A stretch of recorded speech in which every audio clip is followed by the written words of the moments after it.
From the Detroit Free Press, it's Wednesday. Here are today's top stories, presented by Bush's Fresh Food Market.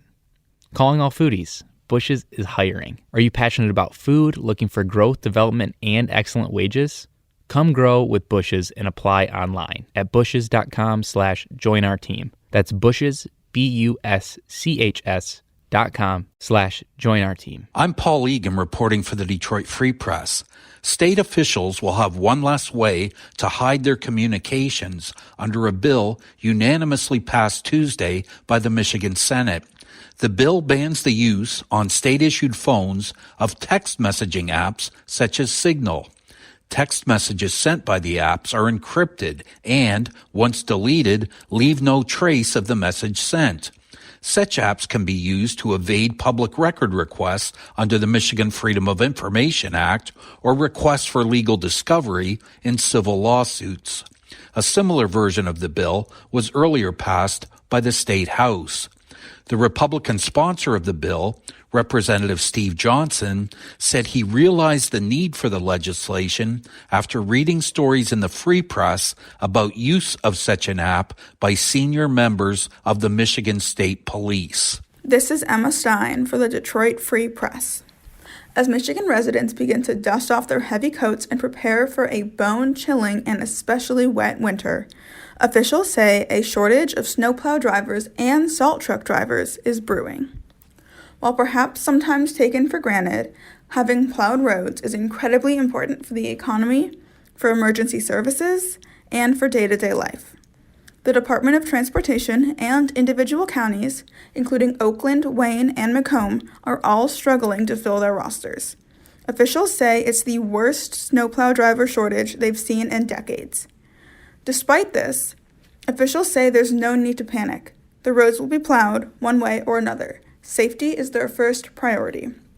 For more information on the shortage and how to apply, check out freep.com. I'm Susan Tompor, and I'm a columnist with the Detroit Free Press. Would you ever imagine that stress could contribute to making you more vulnerable to a scam? A new survey by the AARP revealed that fraud victims faced twice as many stressful life events and other challenges when they were contacted by con artists than others who didn't end up being victims. Such events included death of a family member, loss of a job, or even feeling lonely.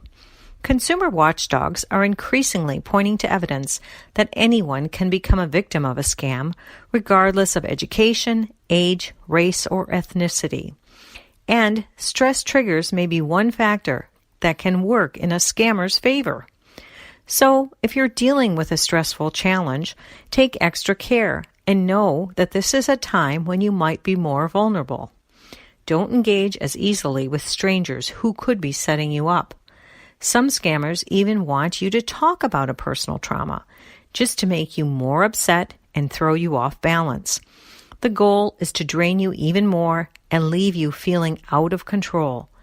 The scammers can stir up so many emotions that they're able to convince you that you must act quickly. It is all, of course, a scam. But this notion that you must act now is designed to stop you from contacting anyone who would reassure you that, yes, this is indeed an outright scam. I'm Andrew Hammond for the Free Press Sports Department. On Tuesday night, the College Football Playoff Committee revealed their first poll of the 2021 season. Of course, there is some controversy, but not with Michigan and Michigan State. The Spartans come in ranked third in the initial poll. The Wolverines are sitting at seventh. This is the first time since 2017 that both the Spartans and Wolverines are ranked in the same playoff poll. The Georgia Bulldogs occupy the number 1 spot, followed by number 2 Alabama. Michigan State sits at 3, and Oregon rounds out the top 4. That means if the season ended right now, Michigan State would be facing off against Alabama in a rematch of the 2015 College Football Playoff semifinal at the Cotton Bowl. The result of that game? An Alabama win, 38-0. For more stories from the Detroit Free Press, be sure to check out freep.com. That's FREEP.com. If you're a fan and want to support our quality local journalism, subscribe. Go to freep.com FOIA.com/special offer.